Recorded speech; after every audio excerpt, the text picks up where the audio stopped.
Hey, my friend, and welcome back to the State 48 Homeowner Podcast, where we help Arizona homeowners and future homeowners make smart, confident decisions about buying, selling, and caring for their homes. Not long ago, we hosted a live stream for first-time homebuyers, and we had some incredible conversations with Unity Home Loans finance expert Steve Farrington and my business partner Twila Edwards from the Klaus Team. On today's episode, we're bringing you some of the highlights, including why pre-approval matters, how your agent and lender work together as a team, and what you need to know before you ever step foot into a house. So let's jump into what to do before you shop today on State 48 Homeowner. Hi, I'm Kenny Klaus, and this is State 48 Homeowner. Talking to a mortgage professional like myself, getting pre-approved for a mortgage, and that pre-approval is ideal, and a pre-approval really goes in depth where a lender is going to actually review your income, meaning W-2s, pay stubs. If you have overtime or bonuses, take that into account and calculate it properly. Savings, credit, debt, all of those things come into factor. So then we can look at exploring different loan types. You know, does your credit score or back-end ratios qualify you more for an FHA program versus conventional? Have you even been approached? Are you a veteran or active military member that we can use your VA benefit to get you into a VA home loan? Or are there any outside programs you may need or even qualify for? And we'll talk more in depth about those a little bit later on, some of the down payment options that are available for buyers. And becoming pre-approved really lets you begin looking for homes confidently, especially when you're out with an agent like Twila and some of the professionals here on the Klaus team. Is then you're shopping in the right price point. You know, you're not looking at $600,000 homes when maybe $450 is your more comfortable price point or what you truly qualify for. And it also lets sellers know that you're a serious buyer, just so you can avoid disappointment when you start looking at homes, and more importantly, when you start making offers. Because the last thing we want to do is have you fall in love with that first home that Twila shows you, get an offer accepted, and then the wheels come off on your pre-approval 7 to 10 days into the transaction. So that's what we try to avoid here, is really kind of go in depth with you up front, get you a solid pre-approval so we have a very confident and comfortable closing. And I would piggyback on that and say, literally, when I talk to people, I'm like, let's talk to the lender first. That way we can find out what houses we really should be looking at. Because if I go and show you that $600,000 house, and then we find out you're approved at $450, it's going to be really, really hard to find your dream house. And then the second thing that I say is that buying a house is stressful. Let's be fair. We've all done it. It's it's emotional. It's stressful. So do you really want to have to deal with this during that, or find out the week before closing you really can't buy the house? I would rather not do that. I would rather find out up front. If we need to do some work, Steve can help you get pre-qualified, fix what you need to fix on your credit, and then we can buy confidently, like he said. And it's a great conversation. And let's jump over to YouTube. Brandon Heffel says, do we get the agent before or after the pre-approval? Great question. I think it goes both ways. I generally feel like I'm connecting with my people first, and then I'm referring them to a lender.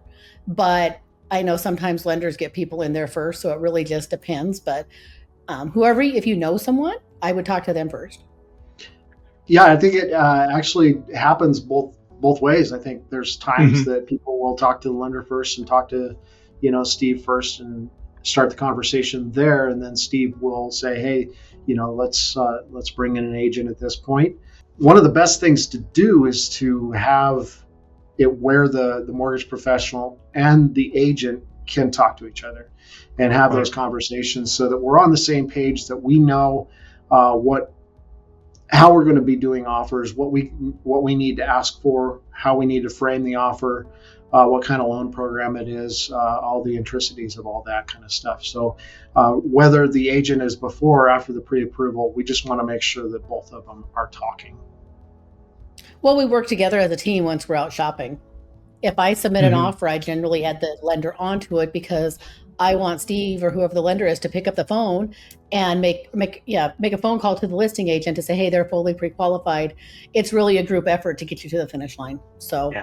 Well, and I also think it's nice as well, because once we've had that conversation, if they do go out with the agent over the weekend or on an evening, and they find a couple homes that they like, I can always get the MLS listing from Twila or any other agent, and then I can put together the numbers based off of that actual home. Because basically, if they're looking to flip a coin on, home A versus home B, maybe putting in the actual numbers based off of that specific property, because then that MLS listing has the HOA, it's got the taxes, I can estimate the homeowner's insurance, and it really gives the client a better idea of what their actual payment's going to be.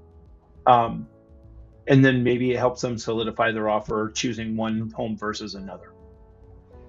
And that brings us right into this, that based on what the conversations with you and the math that comes out of the time with the lender, now we can start to see what the budget is, what the priorities are, because, Twila can tell you that there's a lot of times that people will start before they talk with the lender. They have an idea of, oh, this is where I want to live, this is the kind of house that I want to have, before they speak with the lender, before they look at their finances. And sometimes that can be kind of heartbreaking because we get that idea, we start walking through houses, we start looking at houses online, and we get an idea, oh, this is what my next home is going to look like.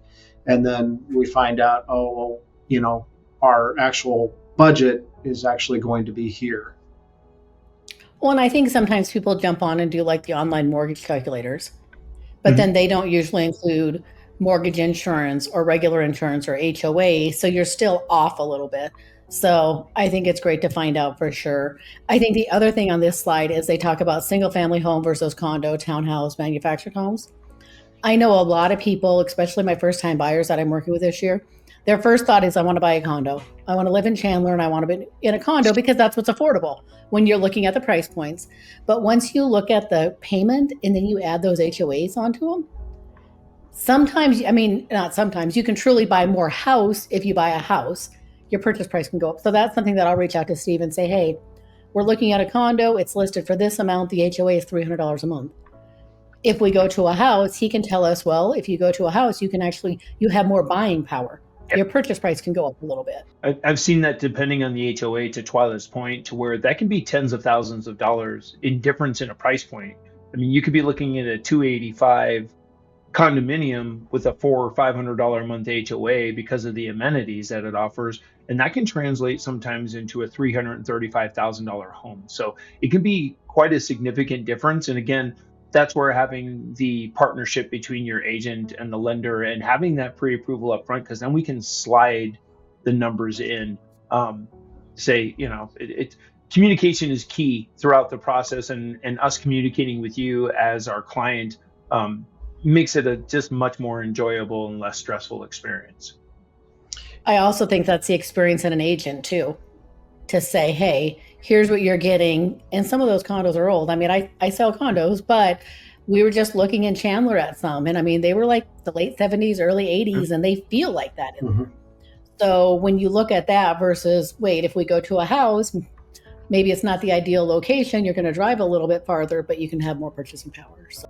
And once you get pre-approved, then the fun starts. I mean, this is when you can go out and start making offers and actually close your deal. I mean, I would hand the baton to Twila here and say, really, once they found the right home, it's, the agent kind of takes over and uses those negotiation skills to work with the seller and the listing agent and kind of walk through, the true market value of the property and negotiating the price and seller concessions. So that's really where an experienced agent it's worth worth the time and energy and expense of having an agent work for you. Because again, for me, on the finance side of things, this is usually the largest financial transaction that most people do in their lifetime, and sometimes multiple times throughout their lives as they do stepping stones or up or down, as depending on stages of life that we're in. And having a trusted professionals by your side really just kind of it helps in my mind. It would be peace of mind for me, helping me sleep at night. Well, and like you said, it's making the offer, right? I mean, when I meet you the first time, meet the client, we're going to talk about what you want even before you're finished with Steve. So I'm going to be sending you houses. We're going to have communication going. But once we're solid and ready to go, then we narrow that down definitely and talk about strategy. I mean, right now, everyone's like, it's a buyer's market, and most right now buyers are a little more in the driver's seat, but I would say things are more balanced. And it's really going to depend on what neighborhood we're looking in. How many days has a house been on the market? All of those things can really make a difference on what offer we're going to submit. Right. And then that's the first round of negotiations, right? Then we get to the inspection, which I don't like to call a round of negotiation. But if you find out there's a bad roof or a bad AC or something like that, it may lead to that. But I'm not an agent that calls it that, you know? As you heard today, markets can vary from neighborhood to neighborhood, and strategy and teamwork really matter. That's why it's so important to partner with experienced agents and lenders who know the market and how to navigate the process. And it all starts with getting pre-approved. And just as important, making sure your agent and lender are communicating with each other, because that partnership is what makes the difference when it's time to write and negotiate an offer and get you to closing. Now, if you found this episode helpful, be sure to like this video, subscribe to the channel, and hit that bell so you don't miss future episodes with more tips for Arizona homeowners. And thanks for watching, and we'll see you next time on State 48 Homeowner. Thanks for spending time with us this week at State 48 Homeowner, the ins and outs of owning an Arizona home. You can connect with us for more information, submit topics you'd like us to further discuss. You can see relevant videos, give us feedback, answer your real estate questions, and more at state48homeowner.com.